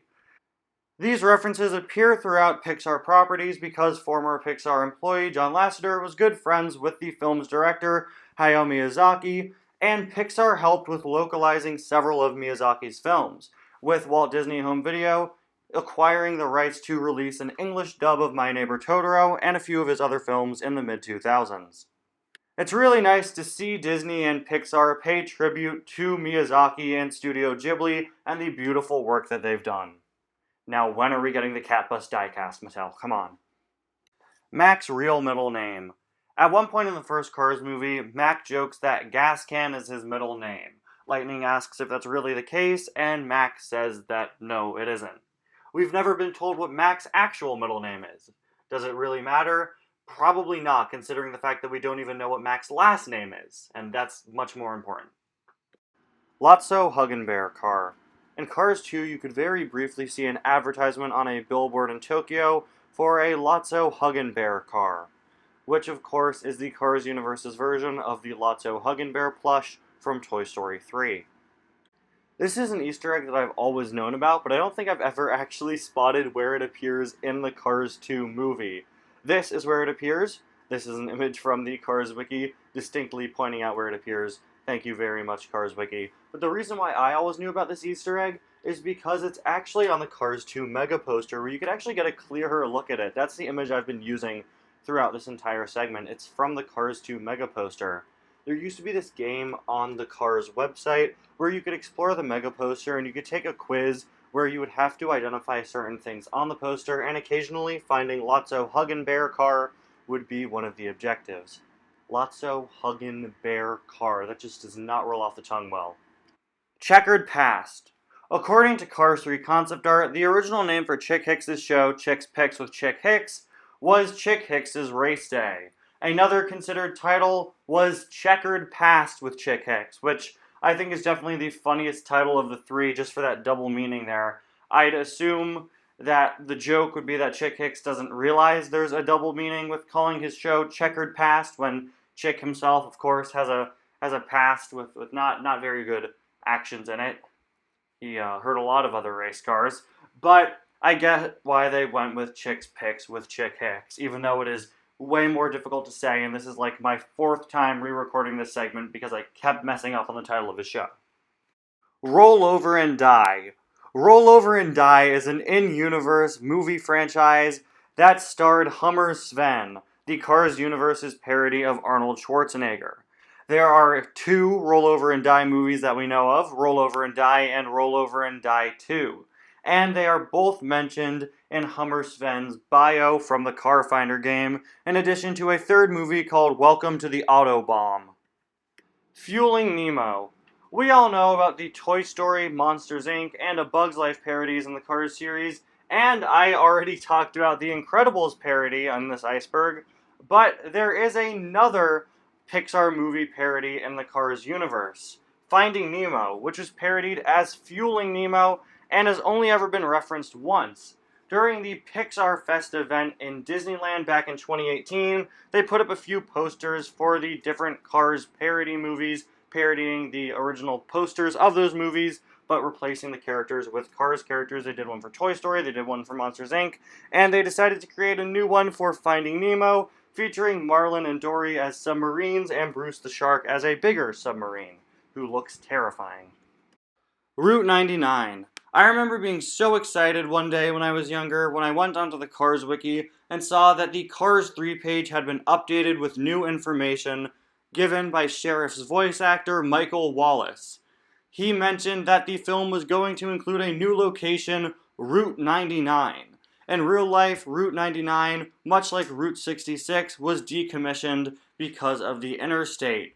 So it would have been interesting. We'd see another place similar to Radiator Springs, I guess. Maybe Route 99 would be like a mirror version of it. Who knows? We never got any further information on Route 99, and everything we know about the earlier versions of Cars 3 doesn't seem to have anything to do with it. Maybe that's where Lightning's big celebrity party scene was going to be, somewhere on Route 99. But, again, I don't know. We've never gotten any more information from it after what Michael Wallace said there. Kind of strange that the first piece of information that we got about Cars 3 came from him. In the final version of the movie, Sheriff only ended up with like one line. Maddie is Lightning's daughter. There's a ridiculous theory out there that Maddie McGear is actually Lightning McQueen's long-lost, estranged daughter. Maddie McGear, of course, is the little girl that screams Lightning's name throughout Cars 3. There is literally nothing to give this theory any weight other than the fact that Maddie is painted red and likes Lightning McQueen. Then again, I guess you could add the fact that we don't see Maddie's father, we only see her mother, and Maddie's mother, Melissa Bernabreak, has a different last name than Maddie, suggesting that Maddie is using her father's last name. Maybe the parents are divorced, but yeah, there's literally no weight to this theory. It's just something funny that I saw online a few months ago while researching things to add to the iceberg, and I just thought it would be funny to include.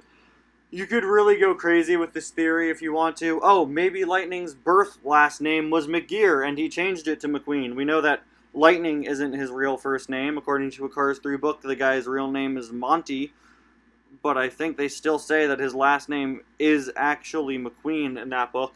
But yeah, if you want, you could go ham with this theory. I just thought it was something funny. Of course, this means that Lightning had a daughter before he started racing, I'd assume, which would make Maddie about 10 or 11 at the time of Cars 3, which I guess makes sense. Again, this theory has basically no weight to it, although I guess I've been trying to prove it right throughout this segment. I'm not, I just thought it was funny. Moving on. Amphibia Easter Egg. Amphibia was a Disney Channel animated series that recently wrapped up this year, starring Brenda Song as the voice of Anne, a girl who gets transported into a magical world full of different types of amphibians, alongside two of her other friends. For a Disney Channel series, this show could get pretty dark at times, but I guess that's not very surprising anymore since we do live in a post-Gravity Falls world. Amphibia was full of a bunch of different Easter eggs to other properties, whether they also be from Disney or just references to animation or video games. There were a lot of Easter eggs in this show, and a lot of them were not ones you would expect to see. For example, in one of these series' final episodes, All In, you could very briefly see a car that looks just like Lightning McQueen in a parking garage. Of course, as it's just an Easter egg and is not like an official collaboration, it isn't a 100% accurate McQueen design. The gas cap looks a lot more traditional than Lightning's, and if you look at him closely, it seems that his back half is fully painted the same color as his lightning bolt, but still, again, it looks like an unlicensed McQueen. This is a Disney show, but this wasn't an official collaboration with Cars. This was just an Easter egg. B&L in a cup. We talked earlier on in the iceberg about the by and large Speedway in the Cars series, but that isn't actually the only reference to by and large in the Cars series, as in Tokyo Mater you could see a billboard advertising by and large in a cup, a product that exists in Wall-E. Of course, this is all more proof that by and large is slowly taking over the Cars universe. Holler with a tongue piercing. This is how I wrote this in my notes for the iceberg, and I refuse to change it. There's a holler with a tongue piercing. Pretty self-explanatory. In one of the deleted scenes for the first Cars movie, Lightning was supposed to get lost after Mac leaves him at the top-down truck stop. While there, a bunch of trucks would make fun of McQueen for not having any lights and start showing off all of their various headlights and other things. The final one of these haulers to do so sticks out his tongue and reveals a light-up tongue piercing. So, I guess piercings exist in the Cars universe, or did before this scene was cut. That's kind of weird. Storm Chasing. Storm Chasing is a novel released in 2017, which tells the origin story of Jackson Storm. It's part of the Cars Origin series that we discussed in the last iceberg while talking about Lightning's real name being Monty. Interestingly, this book also prominently features Tim Treadless, giving some backstory to him as well. Tim Treadless has always been one of the most prominently featured Next Gens and Cars 3 merchandise, despite never even speaking in the movie, so maybe him having a backstory in this book is one of the reasons why they love him so much. Revolting in Toy Story. No, this isn't some segment about the toys from Toy Story revolting against their human overlords. It's a reference to Revolting, one of the Piston Cup sponsors from Cars, appearing in Toy Story 3. When Lotso and his cronies are gambling around the C&C, you could see that one of them is wagering some Revolting branded batteries. Trucks. It seems that before Disney Toon Studios decided to make planes, the original plan for a Cars spin-off movie was going to be one called Trucks, focusing on, well, trucks. Bill Perkins drew several storyboards for this movie, and they were shared by Cars YouTuber TH16Cars in early 2022. That's how I found out about this project. I'm sure that's how most people found out about this project, and unfortunately I couldn't really find any information on it outside of his video. So if you know anything else about trucks, definitely let me know in the comments. This is something that I'd really like to know more about.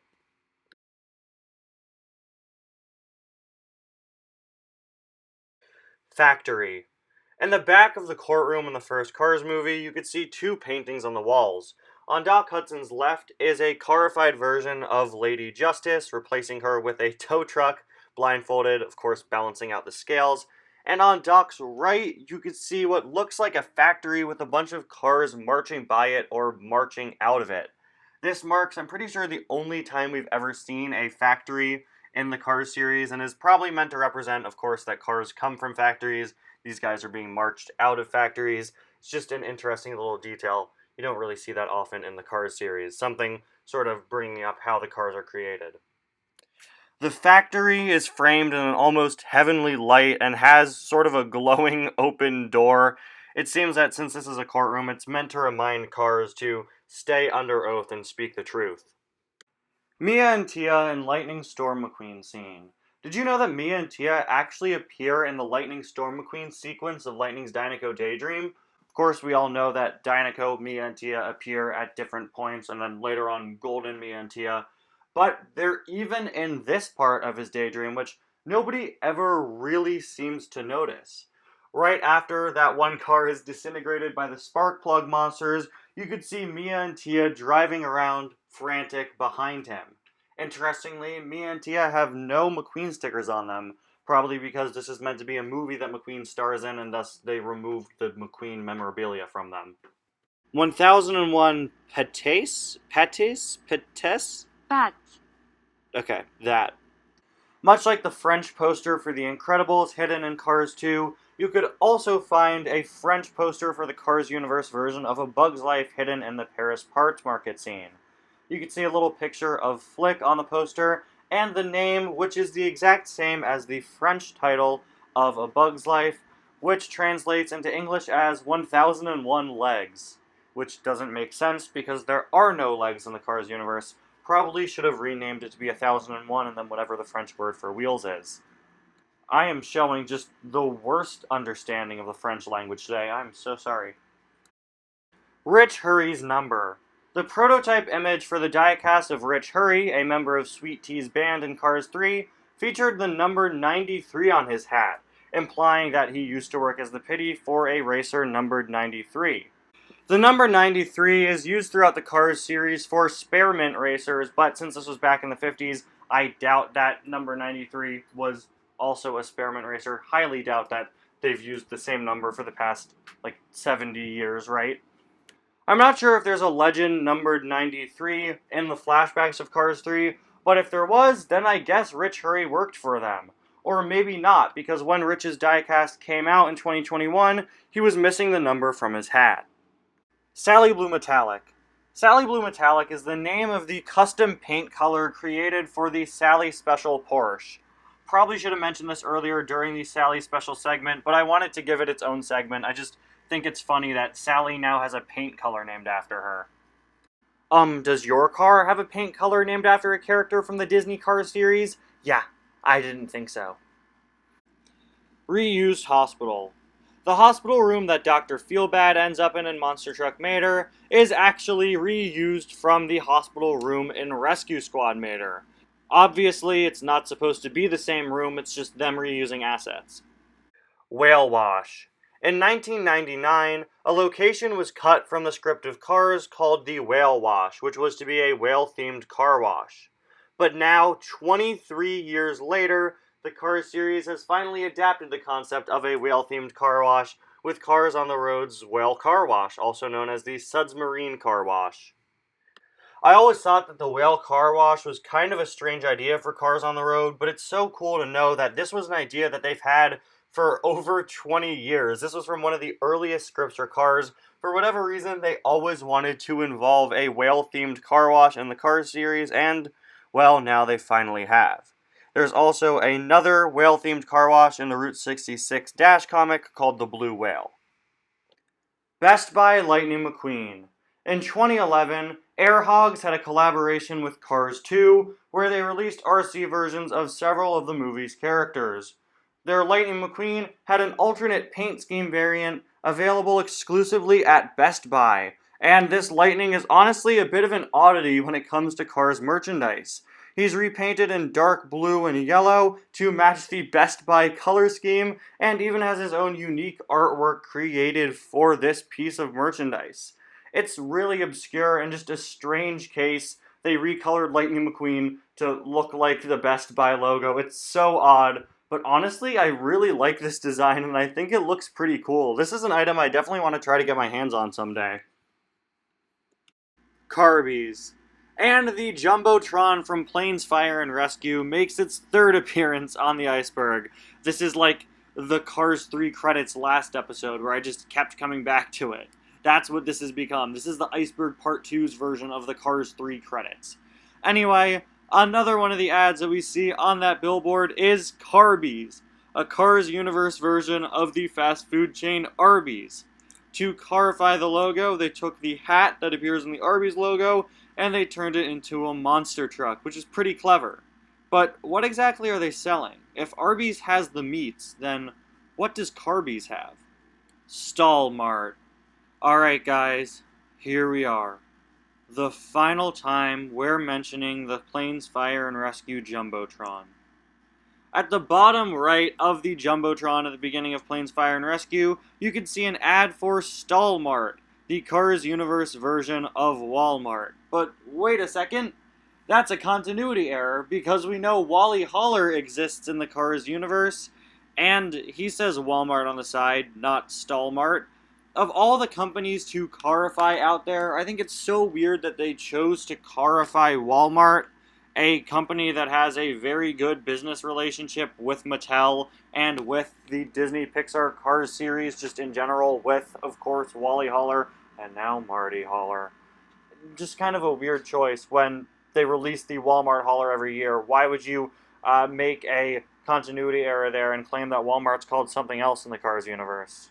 Does this mean that Wally Haller isn't canon? Well, who knows if Wally even was, considering his only appearances in a fourth wall-breaking commercial where he talks to Mater about the fact that Mater was in the Cars series. So maybe there isn't a Walmart in the Cars universe, and maybe it is just Stallmart. This would mean that Wally has been lying to us the entire time. Not the same blimp. Aloft the Lightyear blimp is an iconic Cars character who's appeared all over the franchise. Or has he? When Cars 3 came out, I was really excited to see the Lightyear blimp again, complete with a new design that looks a bit more modern. Just like a lot of the Piston Cup staff in Cars 3, Al's design was updated quite a bit. But there are a few things that leave me questioning if this is even still Aloft. You see, the Cars 3 edition of Meet the Cars retitled the section that was previously labeled Aloft in the previous versions of the books, and just titled it the Lightyear blimp. Then, in 2017, when the Cars 3 Lightyear blimp diecast came out, it was also just labeled as the Lightyear blimp. So, is the Lightyear blimp in Cars 3 no longer Aloft? Is it a new Lightyear blimp? Considering the fact that other Piston Cup staff members, like Security Cars, the Flag Wavers, and the Pace Car, were all replaced between Cars and Cars 3, I wouldn't be too surprised. Dog. In Planes, Ned and Zed talk about how Dusty's story is a real underdog story, like Rocky or Old Yeller. Gotta ignore the fact that we just confirmed Rocky is canon to the Cars series. But anyway, after bringing up Old Yeller, Rip Slinger says, that's not an underdog story, that has a dog in it. This reveals that I guess dogs exist in the Cars universe. by the same name, but we've never seen them. What type of vehicle is a dog? Cars 3 diecast in The Punisher. The Punisher is a Marvel Cinematic Universe TV series that ran for 2 seasons in 2017 and 2018 on Netflix before being put on Disney Plus earlier this year. The series stars Jon Bernthal as the Punisher, a famous Marvel character known for brutally killing people that he sees as bad as a way to avenge his family. The Punisher made his MCU debut in Season 2 of Daredevil, but was then given his own series. In Season 2, Episode 4 of The Punisher, when I was watching it, I noticed something very strange. The background of one scene features a Cars diecast card back. You can see it behind this guy right here on his shelf, but we don't know who it is, what diecast it is, if there's even a diecast back there, or if it's just the card back. We don't know why it's there. It's an incredibly strange Easter egg, and spoiler alert, the guy who this is behind is like brutally murdered later on in the episode. Yeah, it was so strange to see this when I was watching the show, especially because it's such a mature show. It's TVMA. It's very violent, mature series. So, almost pulled me out of the show when I saw that for whatever reason, there was a Cars 3 diecast in The Punisher. Or rather, a Cars 3 diecast card back. But hey, at the very least, it confirms that Cars 3 is canon to the MCU. Cars killing cars. It's the bottom layer. It's one of the final entries. That means it's time to get dark and edgy and creepy. You ready? Ahem. In the Cars universe, all of the animals are different types of vehicles. Most notably, there are the bugs that appear throughout the Cars series, who are little mini Volkswagen Beetles with antennae and wings. We even see actual, regular, non-bug Volkswagen Beetles at several points throughout the Cars series. So, if a car is to swat a bug, or a bug flies into a car's windshield or mouth like we see at several points throughout the Cars series, doesn't that just mean that a car has killed another car? Now, yeah, bugs in the Cars universe are still just bugs, but they look like cars, right? If bugs in the real world looked like little mini humans and you went to swat one, wouldn't you still be killing a human there? I don't know. It's the bottom of the iceberg. We're like 2 hours in now. I've been recording this for weeks. I'm sorry. This one's weird. Die Young. According to the Cars Wiki, the Cars Online game Lightning Speed features an instrumental version of Kesha's 2012 pop song Die Young as part of the game's soundtrack. This is something that I have not heard anybody ever bring up, ever, but this page has been on the wiki for years, and I just highly doubt that an instrumental version of a Kesha song was actually used for this low-quality Cars Online game.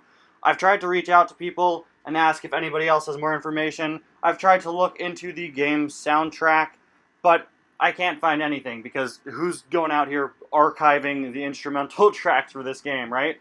A few tracks were uploaded to YouTube, and I guess one of them does sound a little bit like Die Young. I think at the end of the day, this is just some sort of mistake somebody made. Somebody thought that one of the songs in the game sounded like this one Kesha song, and then wrote an entire wiki page for it, and then one for Kesha. But I don't know. So if anybody out there, if anybody please has information on the fact that Die Young by Kesha was apparently in a Cars game, specifically Hot Shot Racing, please let me know. Specifically an instrumental version of it in Hot Shot Racing. Please let me know in the comments. I need to get to the bottom of this. It's driving me crazy. And there you have it, guys. We have reached the end of the Disney-Pixar Cars Iceberg Part 2. I hope you guys enjoyed watching it as much as I enjoyed making it. There was a lot of stuff I wanted to cover on this iceberg, and I'm really proud of how it turned out, just like the first one. Originally, just like the first one, there was even more content I wanted to talk about, but I had to cut it. I decided I wanted to have this out the same day as Cars on the Road. Originally, I had about 160 entries on the iceberg, which was about 5 or 6 more than the last Iceberg, but I had to cut that down a bit, and then of course I added the corrections at the beginning, so it's about the same amount of content as the original Iceberg. I'm proud of myself though, because I put this together in only 1 month, and the first Iceberg took me about 6 months. But again, there's a lot of Cars content out there. There's even more now because On the Road is out now. And yeah, there are a lot of things I still want to talk about. So trust me, this won't be the last Cars Iceberg you see on my channel. I think we're going to turn this into a trilogy. Anyway, guys, thank you all so much for watching this video. And once again, a huge thank you to Robin Tailsfighter for helping me with some of the editing. And to all of you guys for giving me suggestions for the Iceberg and helping me out. I'll see you guys next time. Bye now.